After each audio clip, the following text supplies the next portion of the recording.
1년 반 넘도록 한국에 머물러 있었던 하명수 선교사님이 다시 선교지에 들어갔어요.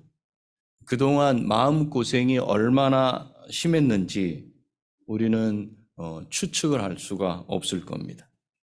작년 5월 22일에 이제 추방이 됐다가 다시 한번 입국 시도를 했어요. 그런데 공항에서 입국 거절돼서 거기에 붙잡혀 있었어요. 오랜 시간 동안. 그때는 아마도 하늘이 무너지는 것 같았고 하나님이 원망스러웠을 거예요. 제가 지금 누구를 위해서 일을 하는데 하나님 이렇게 붙잡아 두시고 못 들어가게 하십니까? 제 마음을 모르십니까? 눈앞에 벌어진 현실은 항상 보이지 않는 하나님을 원망하게도 하고 또 하나님을 의심하게도 해요. 그런데 그로부터 1년이 지난 지난주 6월 15일에 다시 입국을 시도했어요. 이번에는 들어갈 수 있게 됐어요. 할렐루야. 그래서 막 울었대요. 밖에서 기다리고 있는 한국 선교사님 붙잡고 막 울었대요. 왜 그래요? 현실 때문에 그래요. 현실. 이번에는 원망이 아니고 뭐가 나왔겠어요? 감사가 나와요. 찬양이 나왔겠죠. 하나님은 이렇게 시간을 통해서 사람에게 역사를 하셔요. 그 긴 시간 동안 기다리면서 얼마나 어려웠을까. 이렇게 현실은 신자를 울게도 하고 웃게도 합니다. 예수님이 오실 때 이 땅의 현실은 어떠했는가? 헤롯이라는 무서운 왕이 다스리고 있을 때였어요. 예수님이 이 땅에 오실 때는 현실이 누구였는가? 헤롯이었어요. 그는 유대인이 아닙니다. 에서의 후손이고 에돔 사람이에요. 저기 보이는 저 붉은 지역, 오렌지 지역, 사해바다 아래쪽 지역에서부터 나온 사람이에요. 그리고 이 사람은 다윗 시대에는 이 에돔 지역 사람들이 이 유다 사람들, 이스라엘 사람들의 종이었어요. 그러니까 그 일이 계속 진행됐던 종이 지금 뭐가 돼 있어요? 왕이 돼 있어요. 이상한 구도가 돼 있죠. 400년 중간기에 저렇게 종노릇 하다가 400년 말라기가 끝나고 마태복음이 시작되기 전까지의 기간, 400년 기간 동안에 이제 열강들이 바뀌지 않았습니까? 바벨론에서 또 이제 헬라로, 로마로 이렇게 바뀌지 않았어요? 그 바뀌는 그 시기 가운데서 헬라에서 로마로 넘어가던 시대가 있었어요. 바벨론, 페르시아, 헬라, 로마 이럴 때 이거 헬라에서 로마로 바뀌는 그 시점에 이 가문이 그걸 알았어요. 안티파타라고 하는 이 헤롯의 아버지가 지금은 헬라 쪽에 붙지 말고 로마 쪽에 붙으면 되겠다. 그래서 로마에 로비를 많이 했어요. 돈을 많이 갖다 주고 결국 로마로 싹 바뀌는 시점에 저한테 이 유대 땅의 통치권을 주십시오. 이래서 왕위를 얻은 사람이 누군가? 바로 헤롯이에요. 그렇게 얻은 왕위이기 때문에 이 사람은 자기의 가족도 믿지 않았어요. 그 왕위를 빼앗길까 봐. 왕의 이응자만 나와도 민감하게 반응했던 사람이 이 사람이에요. 이런 사람이 왕위에 있다 보니까 그의 다스림을 받는 유대인들도 헤롯 말고 다른 누군가를 왕으로 부른다. 그들도 이응자를 꺼내기가 어려웠어요. 현실이 왕이란 말을 함부로 이렇게 말할 수 없게 했기 때문에 그래요. 이런 상황에서 예수님이 누구로 오셨다고요? 왕으로 오셨어요. 왕으로 오셨다는 이 소식을 말할 수 있는 사람들은 유대인들이 아니었어요. 비록 그들이 왕으로 오실 예수님의 예언의 말씀을 받은 사람들이었지만 그들은 반응은 할 수 없었어요. 헤롯이 무서웠기 때문에 그래요. 헤롯이 현실이었기 때문에 그래요. 그래서 이방인들인 동방의 박사들, 이 사람들은 페르시아 쪽에서 온 사람들이, 동방의 박사들, 이 박사들은 우리가 다니엘서를 배울 때 다니엘과 같은 사람들이에요. 이 사람들은 그냥 눈 이렇게 뜨고서 접신하는 이런 사람들이 아니라 천문학자들이에요. 지식이 많은 사람들이에요. 이 사람들을 통해서 예수님이 왕으로 오셨음을 전하게 하셨어요. 저와 여러분도 예수님께서 다시 오실 것을 믿고 알고 있는 사람들입니다. 맞습니까? 그런데 그 사실을 아는 것과 믿고 있는 것과 반응하는 건 또 달라요. 우리가 알고 있는 예수님이 재림하실 거라는 지식이, 그 믿음이 현실에 딱 부딪히면 그것은 그냥 지식으로 끝날 수가 있습니다. 예수님이 창조주이시며 온 땅을 다스리시는 왕이시라는 지식과 믿음도 현실이라는 지금 눈앞에 보이는 상황 앞에 무릎 꿇은 신자에게는 능력 없는 말에 불과합니다. 오늘 말씀을 통해서 우리는 확인하기 원합니다.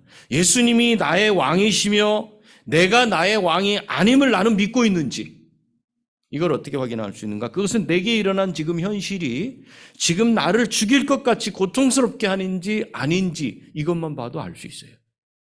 나는 내게 벌어진 그 일 때문에 쉽게 무너지는지, 그것 때문에 예배를 중단하고, 그것 때문에 날마다 말씀 읽는 걸 중단하고, 그것 때문에 기도를 중단하고 있는지 아닌지를 보면 알 수 있어요. 예수님이 내 죄 때문에 이 세상에 인간으로 오시고 십자가에 죽으시고 부활하셔서 하나님 우편에서 나를 위해서 기도하시는 것을 아는데, 믿고 있는데 주변 환경이나 사람들 때문에 신자가 아닌 것 같이 살고 있다면 그것은 정말 불행한 일입니다. 그래서 오늘 말씀을 통해서 다시 한번 예수 그리스도를 왕이신 나의 하나님으로 믿고 받아들이시고 현실 앞에서 두려워 떨고 거기 얼어붙어 있지 않고 반응하고 나가는 저와 여러분이 다 되시기를 축복합니다. 자, 예수님은 헤롯이 왕으로 있을 때 유대 땅 베들레헴에서 나셨어요. 예수님의 나심은 조용하게 한 아기가, 우리 집에서 아기가 예전에는 그랬잖아요. 조산원도 있고 그랬지만 이제 도와주시는 어르신이 오셔서 그냥 아기 받아주시고 응애 한번 하면 끝이야, 그걸. 그리고 몇 번 울고 나면 저 집에서 아기가 낳았구나. 그건 그 집 근처 사람들만 알 수 있는 이야기인데 예수님의 나심은 조용히 이렇게 나지 않으셨어요. 온 예루살렘 사람과 당시의 왕과 대제사장들과 서기관들과 예루살렘 사람들이 다 알도록 오셨어요. 왜 그랬냐면 동쪽에서 별을 연구하던 이방 사람들이에요. 이 사람들이 유대인의 왕으로 오신 예수님을 예배하러 그 멀리서 여기까지 와서 묻는 거예요. 유대인의 왕으로 나시니가 어디 계시냐 이렇게 물어요. 여기서 이응자도 꺼낼 수 없었던 환경이라 그랬어요. 왕이란 말을 함부로 쓸 수 없었던 헤롯이 다스리던 그때 유대인의 왕으로 나시니가 어디에 있는지 묻고 찾았어요. 발칵 뒤집혔겠죠. 야, 왕이래, 왕.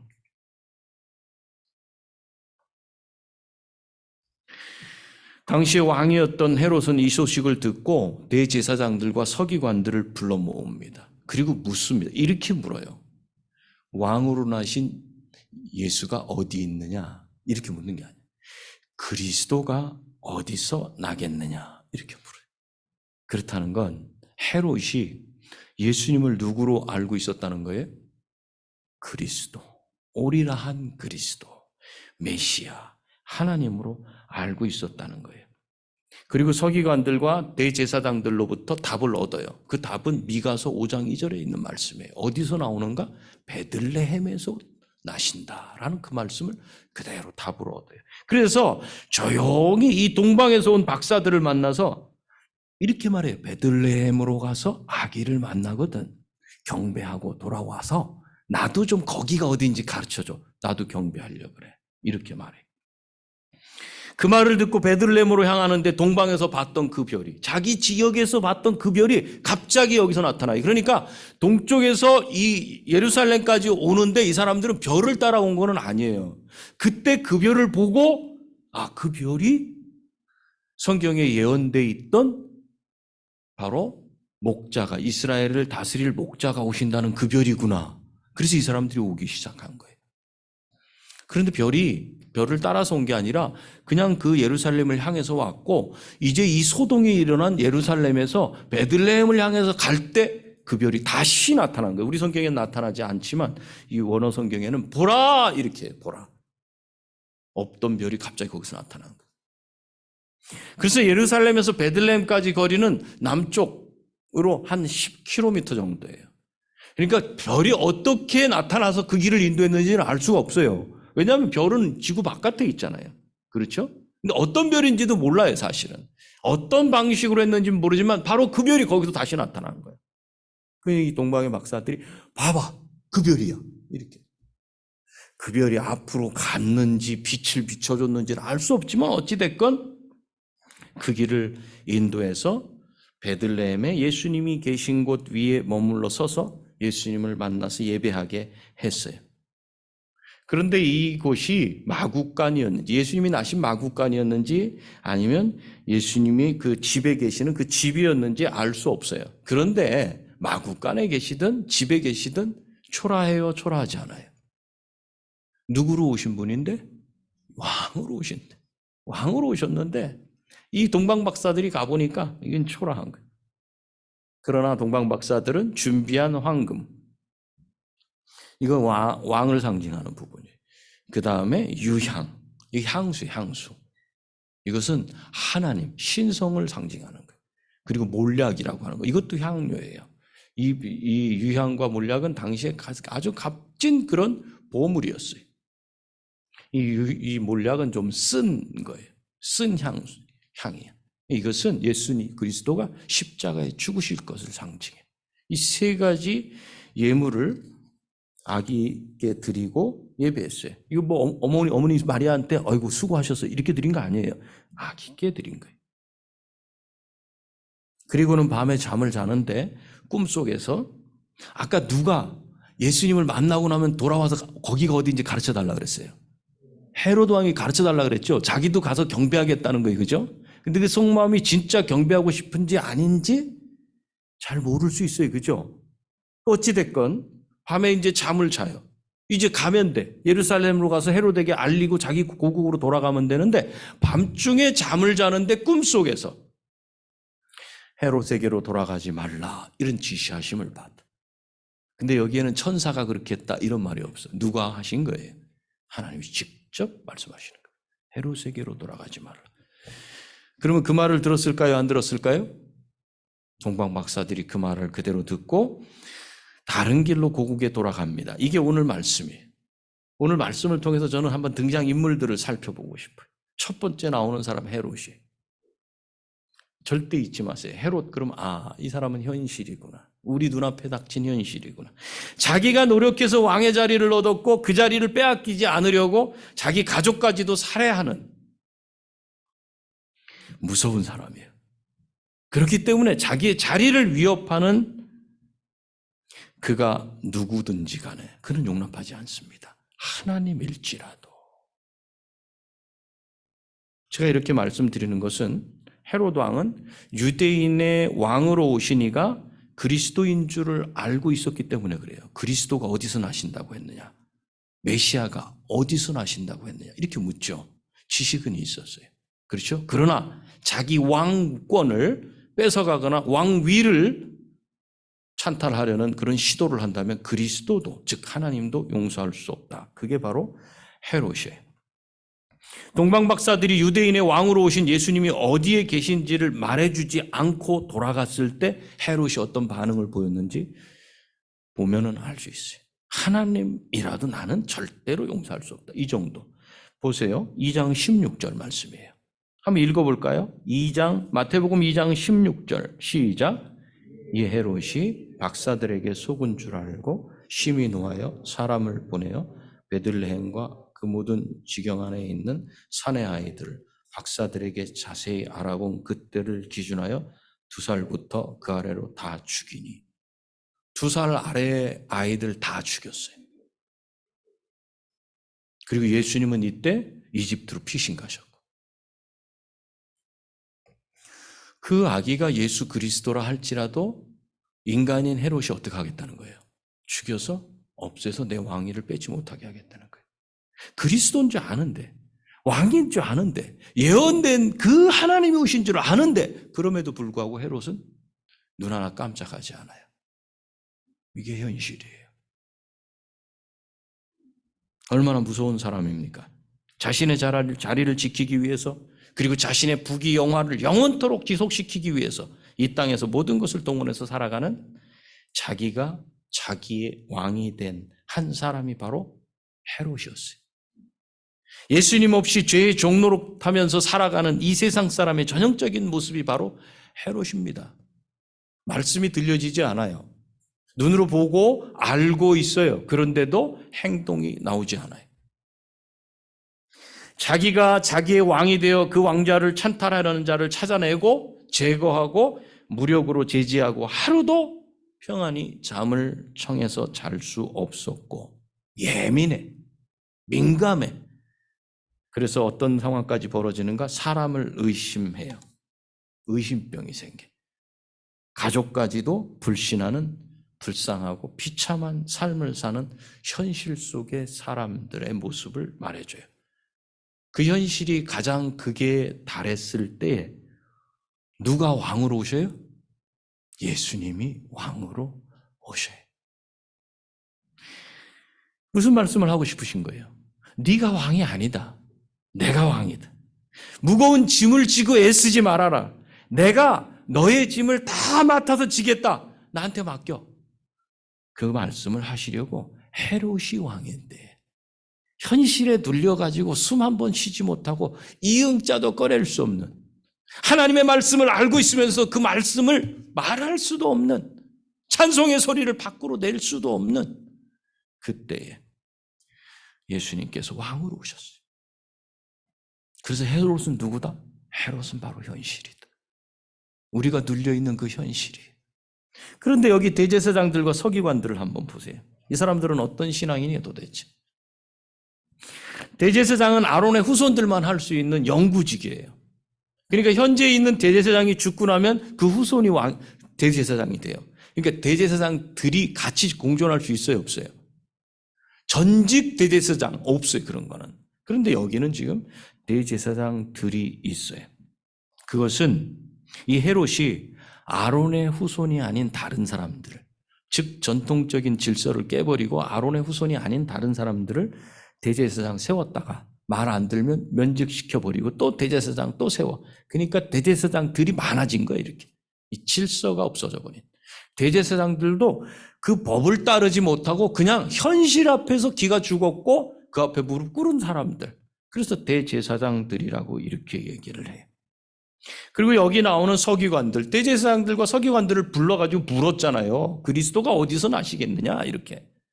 여기 서기관들은 구약 율법에 능통한 율법 해석자, 율법 학자, 그리고 율법을 가르치는 선생들이었어요. 이 두 그룹의 사람들에게 헤롯은 물어요. 그리스도가 어디서 나겠느냐? 그런데 여기 물으니라는, 묻는다는 이 말은 무슨 뜻이냐면 집요하고 끈질기게 물었다는 거예요. 그러니까 어디서 나? 어디서 나? 알았다, 돌아가. 이렇게 한 게 아니라 아주 끈질기게 물었어. 그러니까 거기에 참석했던 대제사장과 서기관들은 그리스도가 어디서 나는지 귀에 딱지가 않도록 또 자기가 확인했겠어요, 안 했겠어요? 성경을 기억했어요, 안 했어요? 그러면서 또 그 베들레헴인데? 맞아, 미가서 5장 2절에 보면 베들레헴이야. 베들레헴 맞지? 맞아. 다 확인했을 거예요.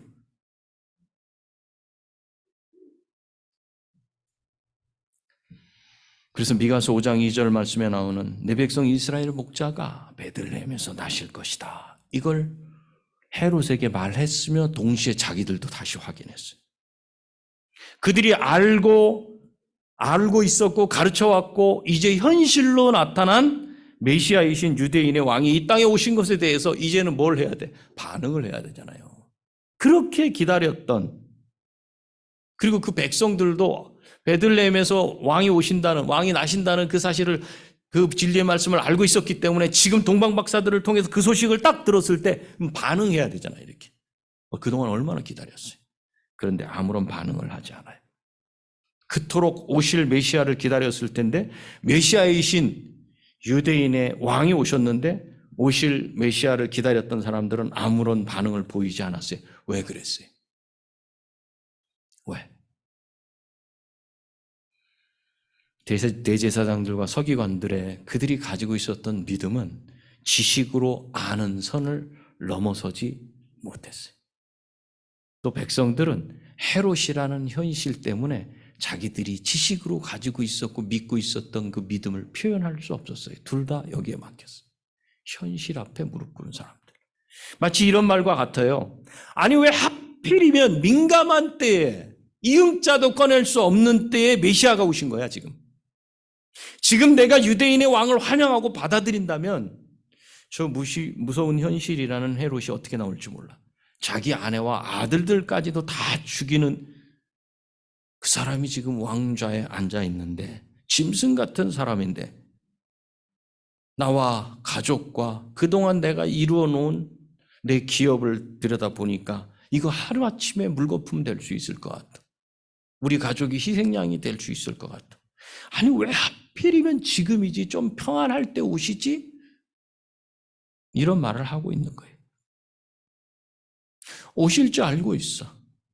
메시아가 오신다고 했으니까 하나님 반드시 보내주실 거야. 알고 있는데 지금 현실은 내가 안다고 말할 수 없고 내가 주님을 맞이할 수 없어요. 하나님 아시겠죠? 왜요? 헤롯 때문에 그래요. 헤롯 때문에. 현실의 발목 붙잡혀서 일어서지 못하는 사람으로 있어요. 알고 있고 믿고 있는데 현실이 내 발목을 꽉 붙잡아서 한 발도 뛰지 못해. 그냥 그 자리에. 입도 못 벌. 오셨어? 할렐루야! 이렇게 찬양해야 되잖아요. 그렇게 기다렸던 그 주님이 오셨어. 아브라함 때로부터 2000년이나 됐는데 지금 오셨어. 이 놀라운 역사 앞에, 하나님의 일하심 앞에 찬양을 불러야 되는데도 불구하고 그렇게 못해요. 왜 하필 지금 오셨어요? 왜 하필 일제시대의 저를 보고 신앙생활을 하라 그러세요? 왜 하필 북한이라는 현실 앞에 신앙생활을 하라 그래요? 왜 하필 시리아라는 현실 앞에서 저보고 신앙생활을 하다가 이들한테 이렇게 죽임 당하게 하시는 거예요? 왜 하필? 이거죠, 지금. 이런 말을 대제사장들과 서기관들과 백성들은 왕으로 오신 예수님을 맞이하지 않는 것으로 그 말을 대신한 거예요. 반면에 성경에 기록된 말씀을 따라서 자기 고향집을 떠나 위험을 무릅쓰고, 몇 킬로 온지 아세요? 페르시아 땅에서 예루살렘까지 올라오면 3,000킬로가 넘어요. 몇 개월을 걸어온 거예요. 최소 5개월, 6개월? 그 거리를 왔어요. 오다가 누구를 만나냐면 당시에 강도들이 있어요.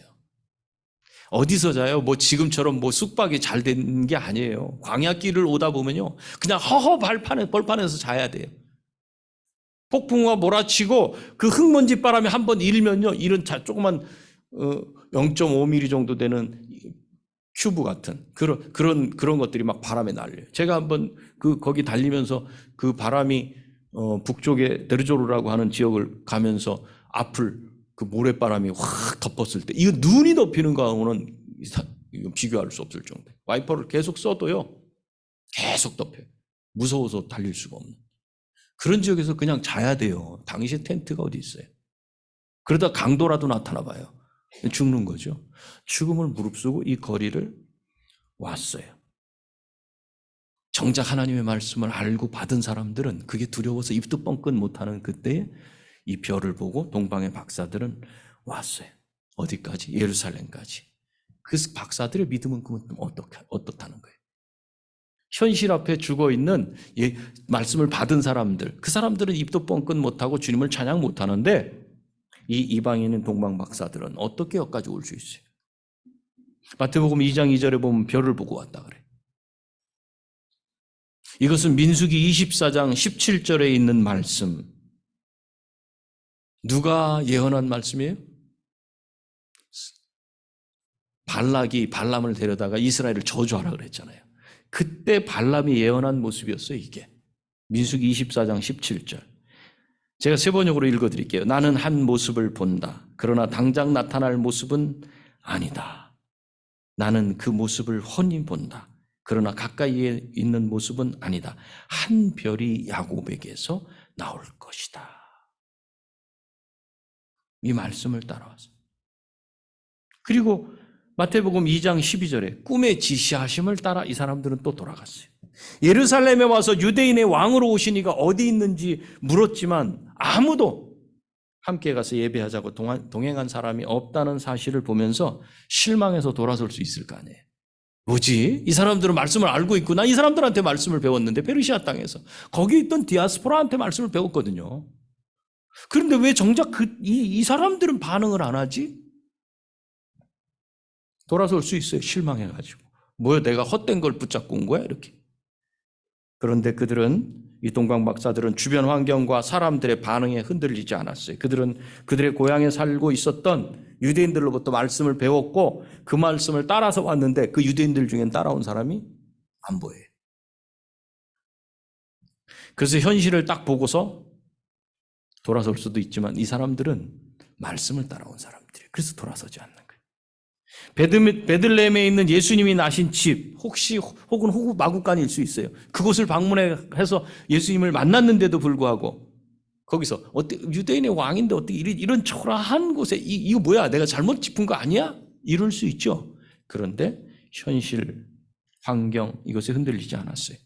그들이 가지고 온 황금과 유향과 몰약을 매우 귀한 거예요, 그게. 그런데 그것을 예수님께 그대로 드리기까지 그들은 믿음에서 흔들리지 않았어요. 거기서 떠나지 않았어요. 민수기 13장에 보면요, 우리가 잘 알아요. 가나안을 정탐하고 돌아온 10명의 지도자들은 두 눈으로 거기서 그걸 봤잖아요. 현실이에요, 그게. 보고 어떻게 했어요? 믿음이 흔들렸어요. 현실을 보고 마음이 약해졌어요. 그래서 하나님께서 들어가게 하시겠다는 그 말씀을 뒤집었어요. 못 들어간다. 우린 저들의 밥이 된다. 우린 죽었다. 이것은 참 믿음이 아니에요. 그런데 보통 신자들의 믿음은 어디서 머무르는 거? 여기서 머물러요. 현실 앞에서. 왜요? 우리가 살아내야 될 과정이거든요, 이게. 그래서 믿음은 겉이 아니에요, 겉이. 우리가 보여지는 그거 아니에요. 이 중심에 있는 거예요. 여러분 중심에 뭐가 있는지 저는 몰라요. 여러분들도 조금 알듯 말듯해요. 누가 아시는가? 성령께서 아셔요. 동방 박사들은 헤롯의 말을 따르지 않고 꿈의 지시하심을 따라 다른 길로 고국으로 돌아갔어요. 헤롯은 현실이었어요. 그를 순종하지 않으면 즉각 어려움과 고통과 위험이 닥칠 수 있었는데 그들은 그 현실을 두려워하지 않았어요. 무엇을 따라갔어요? 이번에도 말씀을 따라서 갔어요. 보이지 않는 하나님의 말씀을 더 신뢰했기 때문에 그래요. 이것이 믿음이에요. 이제 말씀을 정리합니다. 동방 박사들은 이방인들입니다. 이들은 디아스포라 유대인들에게서 흩어져 있는 바벨론 포로로 갔던, 그래서 거기 계속 살고 돌아오지 않은 이 유대인들로부터 메시아가 오실 것을 성경 말씀을 통해서 배우고 들었을 겁니다. 그리고 기다렸을 겁니다. 그러다가 별을 보고는 메시아가 오신다. 그 메시아를 뵙기 위해서 위험을 무릅쓰고 예루살렘까지 왔어요. 그런데 정작 유대인의 왕이 오실 것을 가르쳐준 유대인들은 함께 오지 않았어요. 그리고 예루살렘 백성들도 유대인의 왕이 오셨다는 소식을 들었어요. 그런데 아무도 반응하지 않았어요. 메시아 예언을 누구보다 잘 알고 있었던 유대인들은 메시아의 오심이 기쁨이 되지 못했어요. 그러면 오늘 우리는 다시 오실 예수님을 지금 기다리고 환영합니까? 아니면 지금은 오시면 안 됩니까? 막 우리 기업이 좀 잘 되고 이제 돈도 조금 벌리고 이제 공부도 좀 잘 되고 점수도 잘 나오고 그러는 지금은 좀 피해 주셨으면 좋겠어요.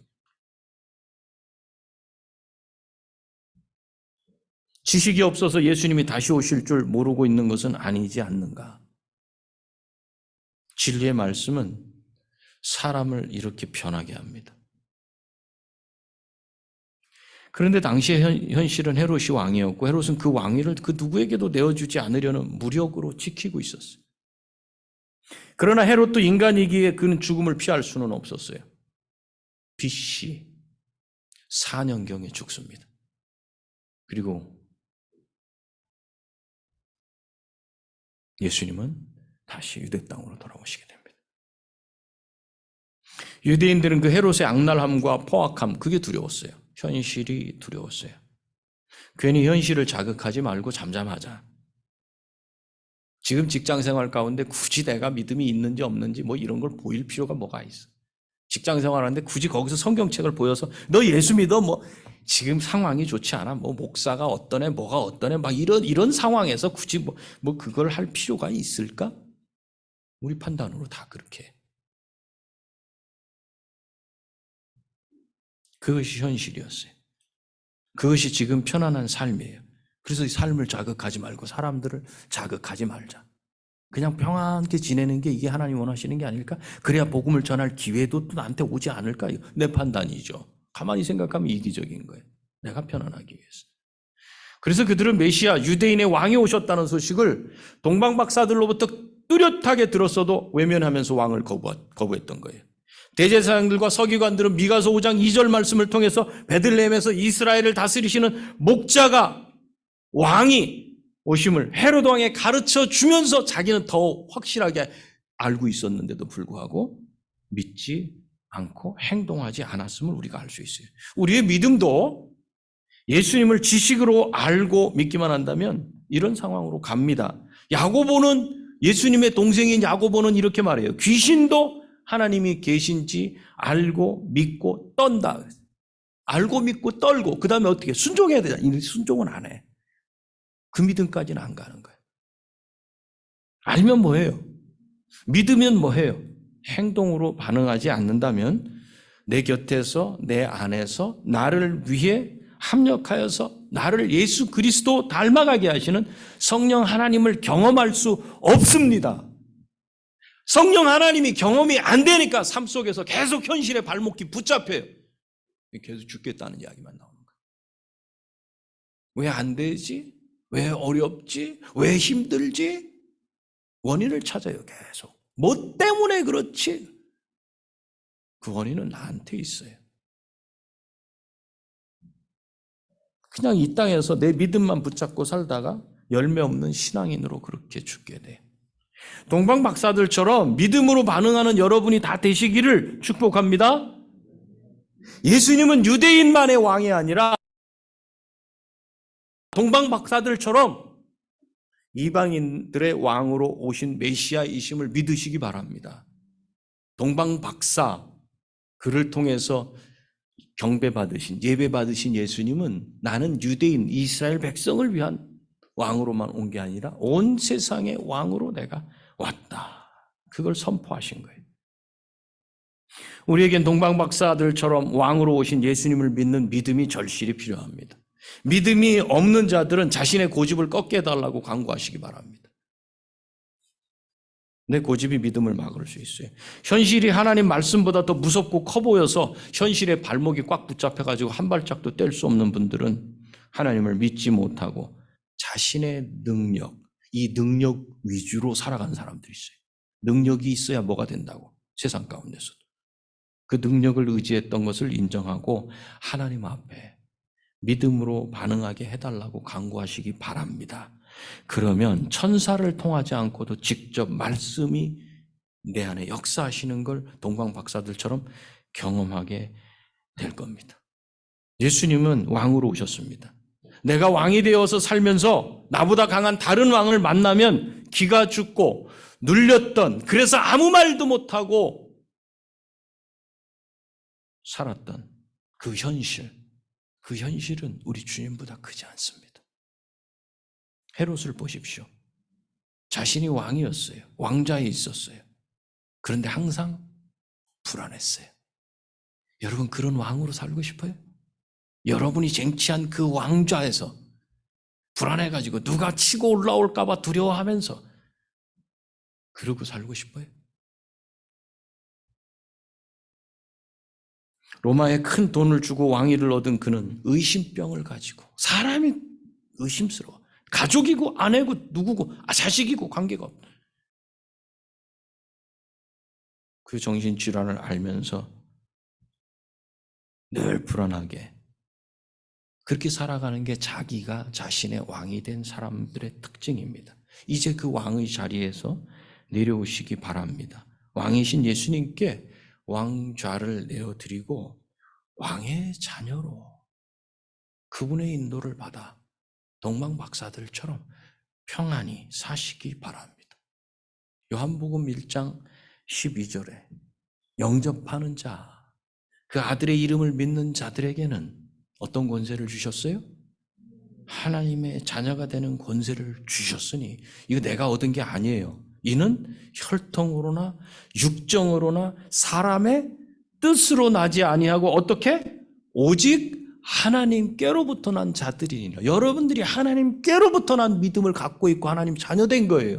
그런데 이걸 바꾸지 마세요. 내가 왕이 되는 것으로 다시 불안하고 의심이 생기고 주변 사람들이 두렵고 경쟁해야 되고 올라가야 되고 그러면서 현실에 붙잡히지 말기를 바랍니다. 우리는 하나님께로부터 난 자들입니다. 더 이상 스스로 왕이 돼서 현실 속에 두려워 떨지 마시고 하나님 앞에 기도하세요. 주님 길을 보여주십시오. 3,000km로 아니라 4,000km라도 저 걸어가겠습니다. 주님 보여주시오. 제가 일어서겠습니다. 주님. 현실은 두렵지만 저 믿고 안다는 사람들 아무도 움직이고 있지 않지만 주님 저는 한 발 내디딜게요. 제게 말씀하옵소서. 이렇게 하나님 앞에 강하게 말씀드리고 주님 말씀하시고 인도하실 때 그 말씀과 인도를 따라서 사는 여러분이 다 되시기를 축복합니다. 기도하시겠습니다. 이 시간 기도할 때 예수님이 왕이심을 내가 믿게 해주십시오. 현실 속에 내가 두려워 떨고 있다면 그것은 내가 왕이 되어버렸다는 증거이오니 주님 다시 돌아서게 해주시옵소서. 성령을 의지하여서 말할 수 없는 탄식으로 내 안에서 내가 구하지 못하는 것까지 다 구해서 살게 하시는 주님을 믿고 살도록 하여 주옵소서. 예수님이 왕이심을 믿고 현실을 두려워하지 않도록 해주시옵소서. 우리 기도하겠습니다. 존귀하신 아버지, 자비로우신 아버지, 주님 은혜 감사합니다. 주님이 이 땅 가운데 십자가에 죽으시고 왕으로 오셨습니다. 내가 왕자를 차지하고 내가 왕을 차지하고 있었습니다. 나를 불쌍히 여기소서. 주님의 은혜를 주셔서 신앙을 따라서 살 수 있도록 해주시옵소서.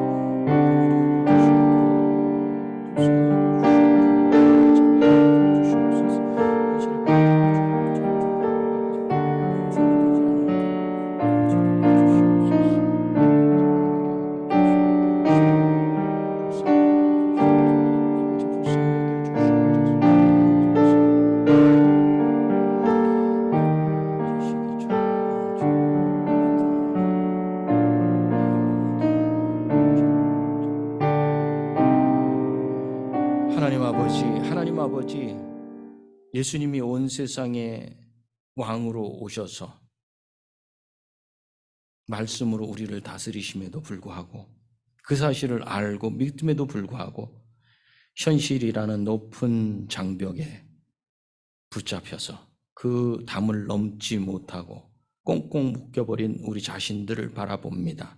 동방박사들처럼 3,000km가 넘는 위험이라고 하는 그 현실 앞에 무릎 꿇지 아니하고 발걸음을 뗄 수 있도록 우리를 붙잡아 주시옵소서.